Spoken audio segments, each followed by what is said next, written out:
Shalom, perkenalkan nama saya Tian Datuan dari Fakultas Keguruan dan Ilmu Pendidikan Kristen, Prodi Pendidikan Agama Kristen.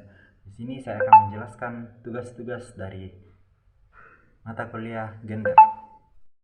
Yang pertama adalah bagaimana cara Allah menciptakan manusia menurut Kejadian pasal 1 dan 2, yaitu dengan cara manusia diciptakan dari tanah, lalu Allah menghembuskan nafasnya ke dalam hidungnya. Menurut Kejadian 2 ayat 7 mengatakan, kemudian Tuhan Allah mengambil sedikit tanah dan membentuknya menjadi seorang manusia, lalu menghembuskan nafasnya dan memberikan hidup ke dalam lubang hidungnya.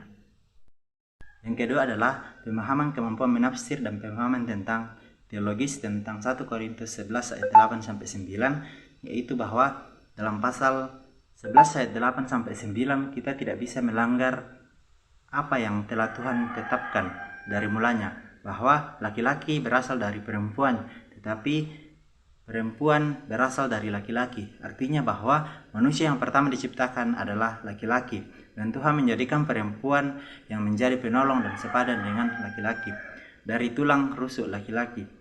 Rasul Paulus hendak mengingatkan kita bahwa tidak bisa menolak pada hakikatnya laki-laki dan perempuan itu memanglah berbeda, namun perbedaan itu bukan untuk membedakan derajat manusia, tetapi perbedaan itu adalah untuk saling melengkapi bagi kebaikan hidup manusia, sebab laki-laki dan perempuan sama di hadapan Tuhan.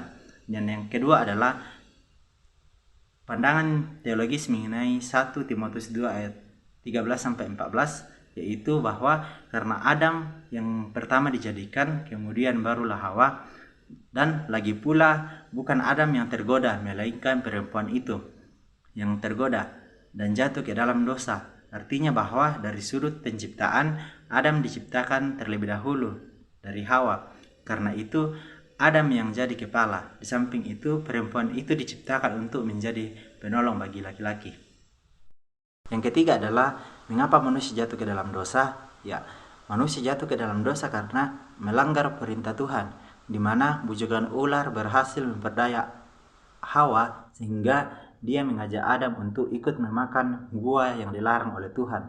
Mereka memakan buah pengetahuan yang baik dan jahat. Pelanggaran ini menjadi dosa utama yang dilakukan oleh manusia dalam Kejadian 3 ayat 1-7. Yang kedua adalah manusia jatuh ke dalam dosa karena mengikuti keinginannya sendiri tanpa memikirkan perintah yang diberikan oleh Tuhan. Yang keempat adalah akibat keberdosaan manusia. Akibat keberdosaan manusia ada 7, yaitu merusak hubungan antara Allah dengan manusia. Yang kedua adalah merusak hubungan dengan sesama manusia. Yang ketiga adalah merusak citra manusia. Yang keempat membawa kematian. Dan yang kelima adalah adanya penghakiman.